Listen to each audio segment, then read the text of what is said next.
প্রিয় দর্শক, আজকে আমরা আলোচনা করব সম্ভাবনাময় বাংলাদেশ। এই কনসেপ্ট বা এই ধারণার পেছনে যারা কাজ করেন তারা রাজনীতিবিদ।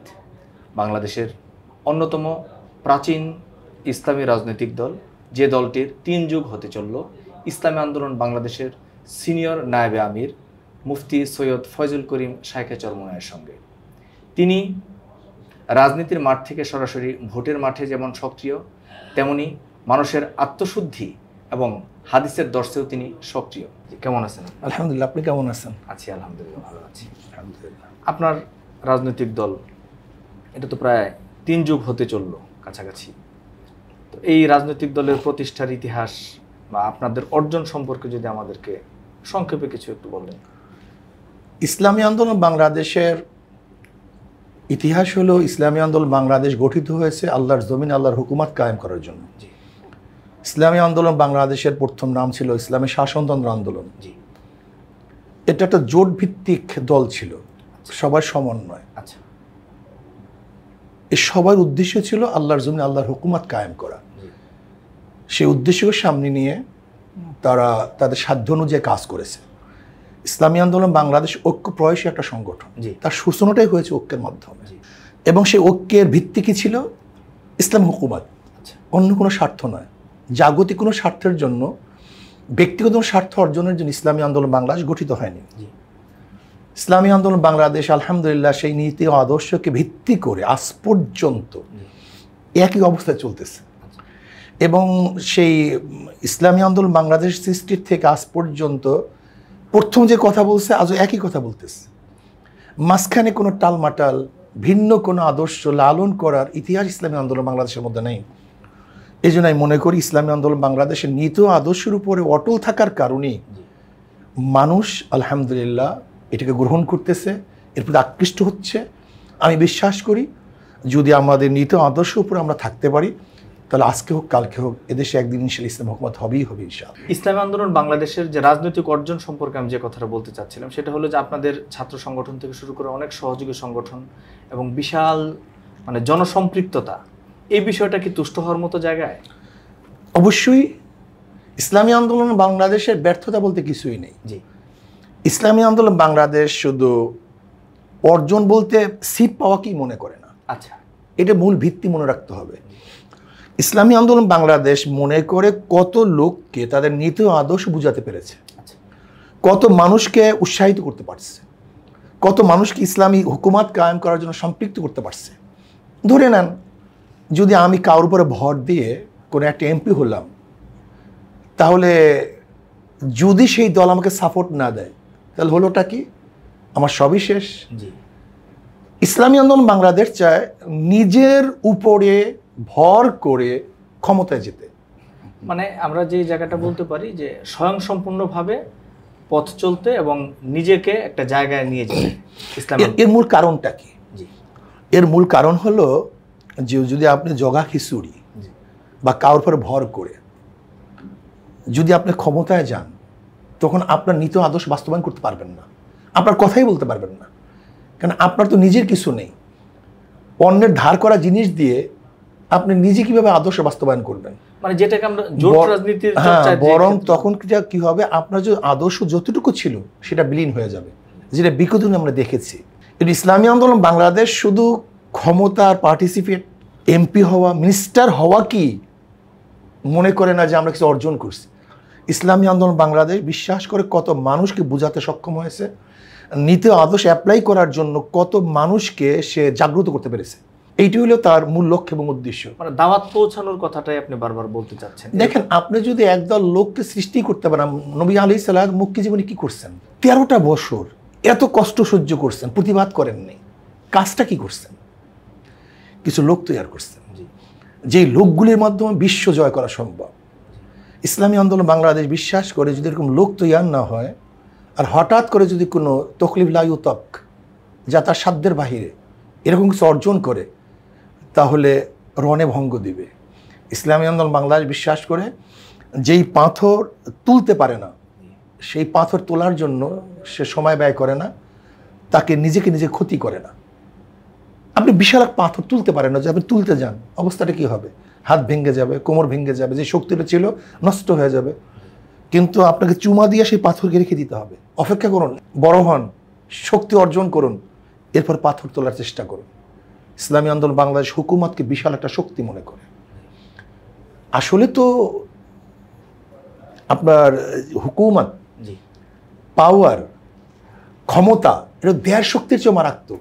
এটাকে অর্জন করার জন্য এবং এখানে যাওয়ার জন্য যেই পরিমাণের আপনার যোগ্যতার প্রয়োজন, মাস পিপুলের প্রয়োজন, সমর্থনের প্রয়োজন, সমর্থকের প্রয়োজন, সেটা যদি আপনার না থাকে, তাহলে আপনি সেখানে যাওয়ার পর কি থাকতে পারবেন? না, সেটা তো তাহলে এটা তো ভুল। আসলে হঠাৎ করে ক্ষমতায় যাওয়ার মেজাজ এবং নেশা যাদের, এরাই কিন্তু রাজনীতিতে বারবার হোঁচট খেয়েছে। মানে জনসমর্থন, যেটাকে আমরা জনভিত্তি বলি, জনভিত্তি, অর্থাৎ ইসলামী আন্দোলন এখন জনভিত্তি তৈরির কাজটা করছে। আমরা কি সংক্ষেপে আমরা এটাই বলতে পারি? এটা বলতে পারি। এবং জনগণ সেটাকে গ্রহণ করতেছে। জনগণ এটাকে গ্রহণ করছে। বিগত সরকারের আমলে বড় বড় রাজনৈতিক দল বা বিরোধী দল যারা ছিল, তারা নির্বাচন বর্জন করছেন, জাতীয় নির্বাচন এবং স্থানীয় নির্বাচন। তো আপনারা স্থানীয় নির্বাচনগুলোতে অংশগ্রহণ করছিলেন। সর্বশেষ সিটি কর্পোরেশন নির্বাচন, বরিশাল সিটি কর্পোরেশন আপনি প্রার্থী হয়েছিলেন। সেই নির্বাচনের দিনের অনাকাঙ্ক্ষিত ঘটনা সম্পর্কে দেশবাসী জানে। তো এরপরের থেকে ইসলামী আন্দোলন বাংলাদেশ আর কোনো নির্বাচনে অংশগ্রহণ করে নাই। তো ওই নির্বাচনের দিনের ঘটনায় কি রাজনীতির টার্নিং পয়েন্ট? না, ইসলামী আন্দোলন বাংলাদেশ আসলে বিগত সরকারের অধীনে প্রশ্নবিদ্ধ কোনো নির্বাচন অংশগ্রহণ করেনি। জি, জাতীয় নির্বাচন অংশগ্রহণ, হ্যাঁ, প্রশ্নবিদ্ধ কোনো জাতীয় নির্বাচন অংশগ্রহণ করেনি। কিন্তু যখন সবাই অংশগ্রহণ করছে তখন তারাও করছে। জি, কিন্তু ইসলামী আন্দোলন বাংলাদেশ জাতীয় নির্বাচন এবং স্থানীয় নির্বাচনকে এক মনে করে না। স্থানীয় নির্বাচন কার ক্ষমতার পরিবর্তন হয় না। স্থানীয় নির্বাচন এবং জাতীয় নির্বাচন সম্পূর্ণ ভিন্ন। প্রেক্ষাপটও তো ভিন্ন থাকে। প্রেক্ষাপটে ভিন্ন থাকে। যে সরকার থাকে, আপনি দেখবেন জাতীয় নির্বাচনে এই শর্ত দেয়, সেই শর্ত দেয়, নির্বাচন কমিশন পরিবর্তন করো, সরকার পরিবর্তন করো, তত্ত্বাবধায়ক সরকার দাও, অন্তর্বর্তীকালীন সরকার দাও। কিন্তু স্থানীয় নির্বাচন এবং শর্ত সারা শুনছেন আজ পর্যন্ত কার থেকে? তার মানে হলো জাতীয় নির্বাচন এক জিনিস, অন্তর্বর্তী মানে স্থানীয় নির্বাচন ভিন্ন জিনিস। সেহেতু স্থানীয় নির্বাচন আমরা অংশগ্রহণ করেছি। কেন করেছি? প্রথমত এটা দাওয়াতি একটা ভালো প্ল্যাটফর্ম, দারুণ প্ল্যাটফর্ম। আপনার দাঁড়িয়ে যেটা আমি আগেই বলছি, যে আমাদের তো মূল লক্ষ্য উদ্দেশ্য জনসম্পৃক্ততা এবং জনগণকে মেসেজ দেয়া যে ইসলামের বাহির আদর্শ নয়, শান্তি নেই। অন্য কোনো আদর্শ যদি আপনি অ্যাপ্লাই করেন তাহলে শান্তি পাবেন না, একমাত্র আদর্শই হল ইসলাম। নির্বাচন কিন্তু এটা দারুণ এক প্ল্যাটফর্ম। সমস্ত লোকগুলি দাওয়াতি কাজ করতে পারে, সবার কাছে যেতে পারে, মানুষ আগ্রহীও থাকে। পার্টি সম্পর্ক তো মানুষের জানা, ওই তো মানুষ পার্টি সম্পর্কে জানতে পারে। আমরাই শুধু স্থানীয় নির্বাচন অংশগ্রহণ করছি, অন্য কেউ করে না, কে বলছে? না, আরো অনেকেই করে, সবাই করছে। কেউ করছে বেনামে, আমরা করছি ডাইরেক্ট নামে। কেউ করছে মোনাফিকি, আমরা মোনাফিকি করি না। এটা হলো আমাদের সমস্যা। ইসলামী আন্দোলন মুখেও যা বলে, কাজেও তা করে, ঘরের মধ্যেও যা বলে, বাহিরেও তা বলে। মানে এখানে যে জামাতের লোক কি স্থানীয় নির্বাচন অংশগ্রহণ করে নাই? স্বতন্ত্রভাবে করেছে। তার মানেটা কি? ইসলামী আন্দোলনের যে কথাটা যে কারণে আসতেছে, যেহেতু ওনারা নিজস্ব প্রতীক নিয়ে স্থানীয় নির্বাচনে ইসলামী আন্দোলনের নাম দিয়ে, ইসলামী আন্দোলন বাংলাদেশ তো স্থানীয় নির্বাচনে তো প্রথম প্রতীক কাউরি ছিল না। আচ্ছা, আওয়ামী লীগ করেছে। কিন্তু যখন দেখছি স্থানীয় নির্বাচনে নৌকা প্রতীক দিলে সমস্যা, তখন অনেক এলাকায় তো নৌকা প্রতীক দেয়নি। অনেক জায়গায়, যেমন আপনার মাদারীপুর পুরা জোন, শরীয়তপুর পুরা জোনে তো নৌকা প্রতীক ছিল না, তারা তো স্বতন্ত্রভাবে করছে।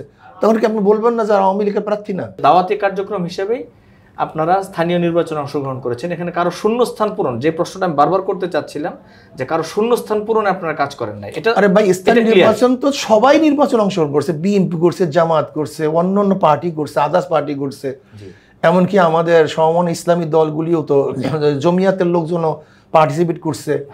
তারাও তো প্রার্থী দিয়েছে। তার মানে আমাদের উপর স্কালটা কেন? মানে ওই শূন্যস্থানের জায়গাটার কথাটা বারবার দেখেন। ইসলামী আন্দোলন বাংলাদেশ কখনো কাউর অবৈধ কোনো কাজে সহযোগ হয় না, এটা হবেও না। 5 আগস্ট আপনার নেতৃত্বে একটা বিশাল মিছিল হয়েছে। কখনো কি মনের মধ্যে ভয়টা ছিল যদি ব্যর্থ হন? দেখেন, ইসলামী আন্দোলন বাংলাদেশ, আল্লাহ পাকের শুকর, এরা ভয় ভীতির ঊর্ধ্বে থেকে একমাত্র আল্লাহকে সন্তুষ্ট করার জন্য কাজ করে। আচ্ছা, আপনি দেখেন এই বৈষম্য বিরোধী আন্দোলন প্রথম কিন্তু পার্টিসিপেট আমরা করছি রাজনৈতিক দল হিসেবে। 5ই জুলাই প্রথম সাপোর্ট কিন্তু বরিশাল আমি দিয়েছি, এবং রাজনৈতিক দল হিসাবে কোনো দল কিন্তু পার্টিসিপেট করে নাই, কোনো দল না। আপনি দেখবেন না রাজনৈতিক দল হিসাবে কেউ আসছে। যদি আমি অস্বীকার করি, অন্যান্য রাজনৈতিক দল ছিল না, তার প্রমাণ করতে পারবে না আমরা ছিলাম। আচ্ছা, যদি বলি যে বিএনপি ছিল না, প্রমাণ করতে পারবে? কারণ যদি বলি জামাত ছিল না, দলীয় ব্যানার ছিল না তাদের। দলীয় কোন লোক সামনে দেখান আমাকে, লিডার, দলীয় ব্যানার বাদ দেন, কোন লিডার সামনে আসে দেখান আমাকে। না, ওইরকম নাই, নেই, দেখাতে পারবেন না, প্রমাণ দেখাতে পারবেন না। ইসলামী আন্দোলন বাংলাদেশ 5ই জুলাই থেকে শুরু করে 5ই আগস্ট পর্যন্ত তারা মাঠে ছিল, সরব ছিল। তারা যেটাকে সত্য মনে করে সত্যকে প্রতিষ্ঠিত করার জন্য চেষ্টা করে। যাবে কি থাকবে, আমার কি হবে না হবে, এই চিন্তা করে আন্দোলন হয় না, এই চিন্তা করে বিপ্লব হয় না। বিপ্লব করার জন্য সব কিছু ত্যাগ করতে হয়, উৎসর্গ করতে হয়। এর জন্য আমরা বিপ্লবকে সাধন করার জন্য, পরিবর্তন করার জন্য, ইসলাম হুকুমাত কায়েম করার জন্য যখন যেই সময় জানের প্রয়োজন হয় জান দেব, মালের প্রয়োজন হয় মাল দেব, সময়ের প্রয়োজন হয় সময় দেব। ইসলামী আন্দোলন ভয় ভীতি নিয়ে আন্দোলন করে না, সংগ্রাম করে না। এই ইসলামী আন্দোলনকে অনেকেই মনে করে যে আওয়ামী লীগের আমলে আপনারা নিরাপদ কেন? আমরা নিরাপদ কিভাবে? আমাকে মারলো কিভাবে? তখন কি আওয়ামী লীগের সময় ছিল না? ওই প্রশ্নটা আসলে সমালোচকদের বিষয়টা। তারপরে আসেন ইসলামী আন্দোলন বাংলাদেশ বিগত দিনেও জি, কারো স্বার্থ সিদ্ধিকে বাস্তবায়নের জন্য পার্টিসিপেট করে নেই, সহযোগিতা করে নেই। কিন্তু অন্যান্য দল করার কারণেই তাদের উপর হাজারো প্রশ্ন, তাদের উপরে হাজারো বিরোধী দলের মানে আপনি যেইটাই বলতে চান হয়তো বা দমন পীড়ন বা এগুলি করবি, এটা খাওয়াটা স্বাভাবিক। এটা ক্ষমতার একটা বিষয় থাকে। অন্তর্বর্তীকালীন সরকারের কেমন দেখছেন, মানে আপনাদের যে প্রত্যাশা, জনগণের যে প্রত্যাশা, এটাকে পারত শেষ পর্যন্ত থাকবে আপনি মনে করছেন? বিগত ফ্যাসিস্ট সরকারের কেউ তো যায়নি, শুধু শেখ হাসিনা গেছে। এবং সে তো পিয়ন থেকে শুরু করে, চকিদার থেকে শুরু করে প্রেসিডেন্ট পর্যন্ত এমন কোনো জায়গা নেই যেই জায়গায় আওয়ামী লীগের কোনো লোক নেই। হঠাৎ করে অন্তর্বর্তীকালীন সরকার মাঝখানে এসে এই 1 মাস বা 1 মাসের কিছু বেশি সময় কি করবে, কি উপহার দিবে? এবং সে যেই সরকারটা যেই ভরের উপরে সরকার গঠন করছে, সেই ভরগুলো তো অনেক দুর্বল। সেখানে এখনই মন্তব্য করা খুবই কঠিন। তবে আমি মনে করি যদি অন্তর্বর্তীকালীন সরকার আরও শক্ত হস্তে সে সরকার পরিচালনা না করেন, তাহলে জাতি কিন্তু বিপদে পড়বে। ইসলাম আন্দোলন বাংলাদেশের আমির এবং আপনার বক্তব্যে আওয়ামী লীগের যেমন সমালোচনা আপনারা করেছেন, ঠিক বিএনপির সমালোচনা আপনারা করছেন। আসলে এখানে একটা ভুল মেসেজ আছে। আচ্ছা, Islami Andolan no Awami League no BNP, Islam is the best. জি, ইসলামী আন্দোলন বাংলাদেশ আওয়ামী লীগকে ক্ষমতা নেওয়ার জন্য কাজ করে না, বিএনপিকে ক্ষমতা নেওয়ার জন্য কাজ করে না। এবং ইসলামী আন্দোলন বাংলাদেশ বিশ্বাস করে যে নীতি আদর্শহীন লোক যতদিন ক্ষমতায় থাকবে ততদিনে জনগণের আবার আন্দোলন করতে হবে, সংগ্রাম করতে হবে। আমরা বেসিক দুর্নীতির বিরুদ্ধে কথা বলি, চোরের বিরুদ্ধে কথা বলি, ডাকাতের বিরুদ্ধে কথা বলি, সন্ত্রাসের বিরুদ্ধে কথা বলি, ধর্ষকদের বিরুদ্ধে কথা বলি। এখানে যে কথাটা আসতেছে যে শূন্যস্থান পূরণ হয়েছে জায়গায় জায়গায়, যে কথাটা বাজারে চলতেছে, ওই কথাটার প্রসঙ্গটা যেভাবে আসছে আমি সেটা বলতেছি। কাজে আমি তো বলি চোরের বিরুদ্ধে, এখন চোর যে হবে তার গায়ে তো লাগবেই। আচ্ছা, আমি ধর্ষকদের বিরুদ্ধে কথা বলি, এখন যদি ধর্ষক থাকে তার তো ব্যথা তো লাগতেই পারে। আচ্ছা, এখন আপনি কি বলেন, যদি আমি চাঁদাবাজের বিরুদ্ধে কথা বলি আর আমার দলে যদি চাঁদাবাজ থাকে তার গায়ে লাগবে না? লাগবে। এর জন্য কি আমি আমার দলের বিরুদ্ধে কথা বললাম? আপনি একটা নীতি নিয়ে কথা নীতি নিয়ে কথা বলি। ইসলামী আন্দোলন নীতি আদর্শের বিশ্বাসী। চোরের মাধ্যমে চোর দমন, ডাকাতের মাধ্যমে ডাকাত দমন, ঘুষখোরদের মাধ্যমে ঘুষখোর দমন এবং দুর্নীতিবাজদের মাধ্যমে দুর্নীতি দূরকরণ, এটা কোনোদিন সম্ভব না। ইসলামী আন্দোলন বাংলাদেশ মনে করে শুধু নেতা নয়, নীতি পরিবর্তন চাই। আচ্ছা, এটা তো ইসলামী আন্দোলন বাংলাদেশের স্লোগান। জামাত হেফাজত একটা ঐক্য, সেই ঐক্য কি ইসলামী আন্দোলন থাকবেন? দেখেন, জামাতের আগে তো ইসলামী আন্দোলন বাংলাদেশ ঐক্যর জন্য হাজারো চেষ্টা করতেছে এবং ইসলামী আন্দোলন সূচনায় তো ঐক্য। আচ্ছা, এই কথা আমি আগেই বললাম। জি, যেটা আপনি শুরুতে বলেছেন। সাইদি সাহেব কিন্তু একসময় এখানে ছিলেন, কিন্তু জামাতে ঐক্য ভঙ্গ করেছে, সাইদি সাহেবকে এখানে আসতে দেয়নি। ইত্তেহাদুল উম্মাহ করেছিলাম, কিন্তু জামাত কিন্তু সে ঐক্য রাখতে পারে নাই। আইডিয়াল এদেশের মানুষ করেছিল, কিন্তু জামাতের কারণে সেই আইডিয়াল কিন্তু টিকতে পারে নাই। যদিও আমি এই কথাগুলি এখন বলতে চাই না, কিন্তু জামাত সবসময় ব্যবহার করতে চায়, ব্যবহৃত হতে চায় না। এবং জামাত সবাইকে ব্যবহার করে ক্ষমতায় যেতে চায়, তার নীতি আদর্শ পরিবর্তন করতে চায় না। আমি তো আগেই বললাম ভাই, ঐক্য হতে গেলে ছাড় দেওয়া দরকার, একটু ছাড়ের দরকার। আপনি যদি ছাড়ই না দেন তো লক্ষ্যটা হবে কিভাবে? 16 কলা আপনার, আমাকে কি দিবেন আপনি? আমরা তো আপনার কাছে ক্ষমতা চাই না, নীতি আদর্শ চাই। আহলে সুন্নাত ওয়াল জামাতের যেই ব্যাপারগুলি আছে এগুলো সাফ করা তো খুব কঠিন না তাদের জন্য। আচ্ছা আমি তো অন্তর থেকে কথাগুলি বলতেছি, আচ্ছা, মনের থেকে বলতেছি। আমি তো চাই বৃহত্তম ঐক্য সৃষ্টি হোক।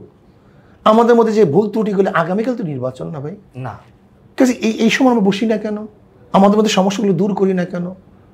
যদি মনে করেন আমাদের মধ্যে কোনো সমস্যা আছে, একটু চেষ্টা করে দেখি দূর করা সম্ভব কি সম্ভব না। খালি ক্ষমতা ক্ষমতা ক্ষমতা যদি আমরা ধরে নেন নীতি ও আদর্শের বাহিরে জগা খুশির মাকে একটা করলাম, ক্ষমতায় গেলাম, তখন নিজেদের মধ্যে লাগালাগি হবে না? হ্যাঁ, তখন তো যেমন আফগানিস্তানে রাশিয়ার বিরুদ্ধে সবাই লড়ছে, কিন্তু পরবর্তী আবার নিজেদের মধ্যে বিবাদ সৃষ্টি হয়নি? দীর্ঘদিন নিজেদের আরো নিজেদের মধ্যে বেশি শহীদ হয়েছে না মানুষ? হ্যাঁ, তাহলে আমি কি দেখলাম? যে আগের চেয়ে পরবর্তী তার ক্ষতি বেশি হয়েছে।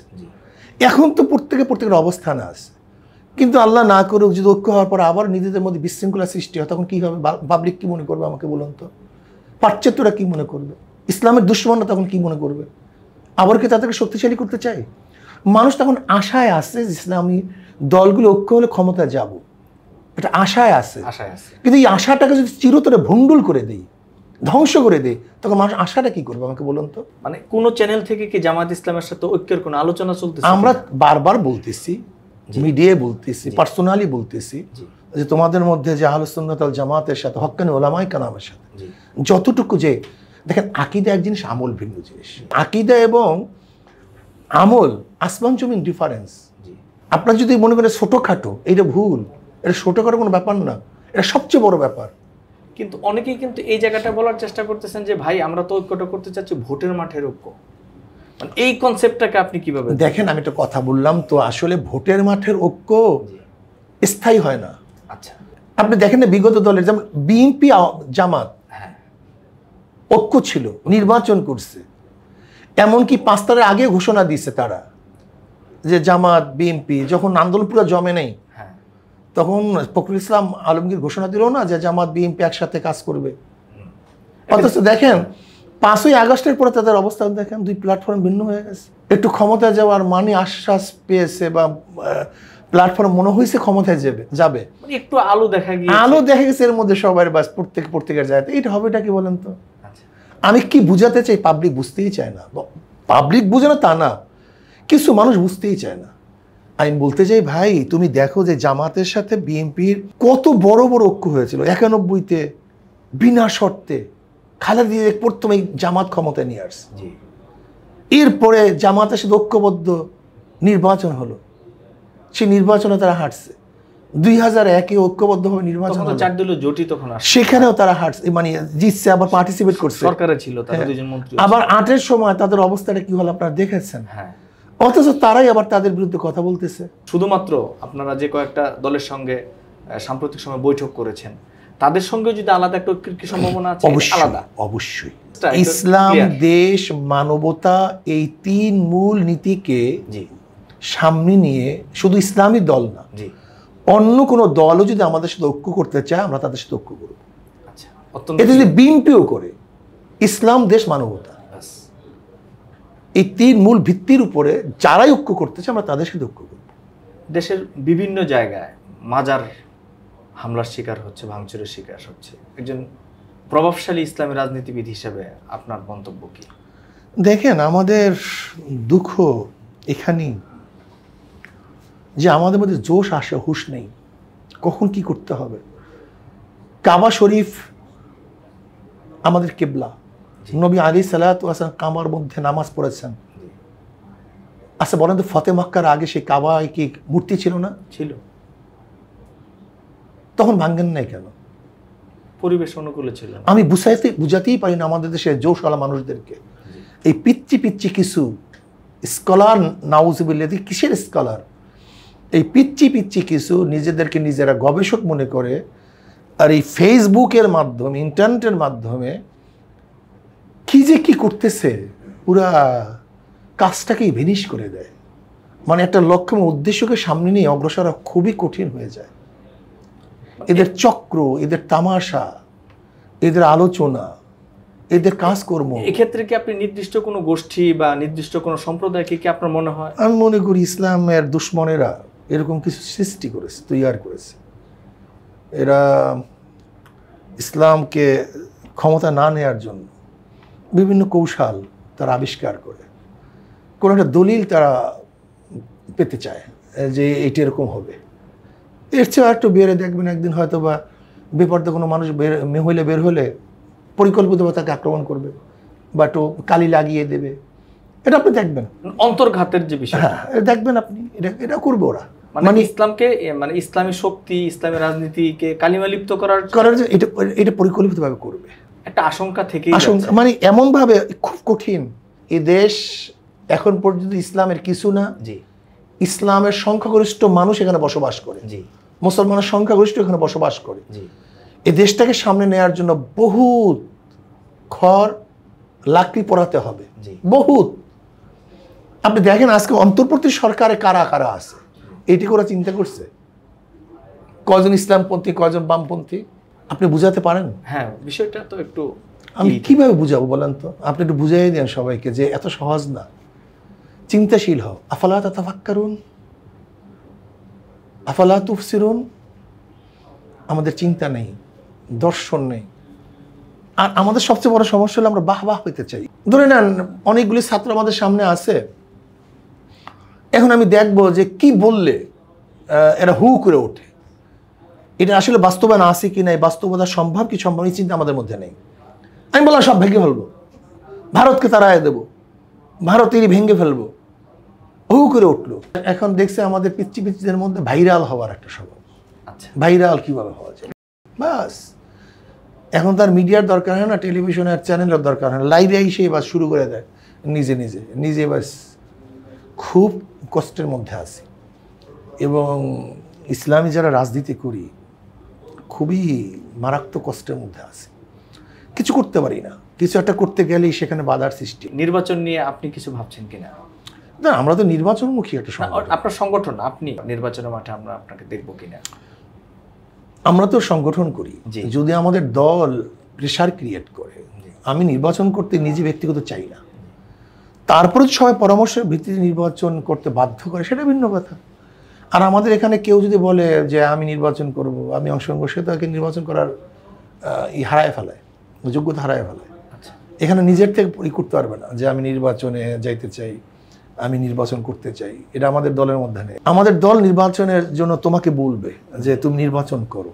আচ্ছা, নিজের থেকে নেতা হওয়ার যদি কেউ আগ্রহী হয় এবং প্রকাশ করে যে আমি নির্বাচন অংশগ্রহণ করতে চাই, তাহলে আমাদের দলের ম্যানিফেস্টো অনুযায়ী সে আসলে নমিনেশন পাবে না। নমিনেশন পাবেন। বাংলাদেশ আওয়ামী লীগ, তাদেরকে রাজনীতি করার কোনো অধিকার আছে কিনা, বা তাদেরকে কিভাবে দেখতে চান সামনের দিনগুলোতে? দেখেন, আমি আওয়ামী লীগ, বিএনপি, অমুক তমুক বুঝি না। যারা দেশের স্বার্থের বিরুদ্ধে কাজ করবে, যদি আমিও হই, যাদের মাধ্যমে দেশ ক্ষতিগ্রস্ত হবে, জনগণ ক্ষতিগ্রস্ত হবে, জুলুমের শিকার হবে, দেশের টাকা পাচার হবে, দেশ অস্থিতিশীল হবে। রাজনীতিক উদ্দেশ্যই তো মানুষকে কল্যাণ করে। যদি আমাদের কল্যাণই না হয়, সে রাজনীতি করে কিভাবে? আগামী দিনগুলো তাদের কিভাবে আপনি? আমি ক্লিয়ার কাট বলতে চাই, আমি কোনো দল টল বুঝি না। যদি আমার মধ্যেও এই গণহত্যা, গণজুলুম, গণ অত্যাচার, আয়নাঘর, গুম, খুন, ধর্ষণ, লুটপাট, টাকা পাচার, সব প্রতিষ্ঠানগুলো ধ্বংস হয়ে যায়, তা আমারও রাজনীতি করা উচিত না। এই দলও ব্যান করা দরকার, ইসলামী আন্দোলন ব্যান করা দরকার। কারণ কল্যাণের জন্য রাজনীতি করি, ব্যবসার জন্য নয়, ধ্বংস করার জন্য নয়। আপনি আমাদের পাঠক এবং দর্শকদের উদ্দেশ্যে যদি কিছু বলেন। আমি পাঠক এবং দর্শককে বলবো, বারবার আমরা হোঁচট খেয়েছি ৭১-এর পর থেকে আজ পর্যন্ত। ৭১-এর আগেও বারবার জনগণ ব্যর্থ হয়েছে, এবং যারাই সরকারে ছিল তারা জনগণের আশা এবং আকাঙ্ক্ষার প্রতিফলন ঘটাতে পারে নাই। এর মূল কারণ হলো নীতি আদর্শের লোককে আমরা নির্বাচন করতে পারিনি। এর জন্য আমি জনগণকে বলবো, শুধু দল নয়, শুধু ব্যক্তি নয়, নীতি আদর্শবান ব্যক্তিকে যদি ক্ষমতায় বসাতে পারেন, তাহলেই একমাত্র তাদের আশা এবং আকাঙ্ক্ষার প্রতিফলন ঘটবে। আমি এই কথা বলে শেষ করতে চাই, ওসি পরিবর্তন হয়, ঘুষের পরিবর্তন হয় না। ডিসির পরিবর্তন হয়, এসপির পরিবর্তন হয়, কিন্তু ঘুষের পরিবর্তন না হওয়ার কারণটা কি? ব্যক্তি পরিবর্তন হয়েছে, নীতি আদর্শ পরিবর্তন হয়নি। এর জন্য আসুন আমরা নীতি আদর্শ পরিবর্তন করি। আল্লাহ আমাকে এবং আমাদের সবাইকে নীতি আদর্শ পরিবর্তনের ভিত্তিতে আল্লাহর জমিনে আল্লাহর হুকুমত কায়েম করার মাধ্যমে গোটা জাতিকে কল্যাণময় করেন। প্রিয় দর্শক, আমরা এতক্ষণ আলোচনা করলাম ইসলামী আন্দোলন বাংলাদেশের সিনিয়র নায়েবে আমির সৈয়দ মুফতি ফয়জুল করিম শায়েখে চরমনের সঙ্গে। আলোচনার সর্বশেষ যে কথাটা তিনি জাতির উদ্দেশ্যে বা আমাদের পাঠকদের উদ্দেশ্যে বলেছেন সেটা হলো, আসুন আমরা নীতিবান হই, আদর্শবান হই এবং সেই আদর্শের উপর অটল থাকি। প্রিয় দর্শক, আজকে আমরা আলোচনা এখানেই শেষ করব। সবাইকে ধন্যবাদ। আসসালামু আলাইকুম ওয়া রাহমাতুল্লাহি ওয়া বারাকাতুহু।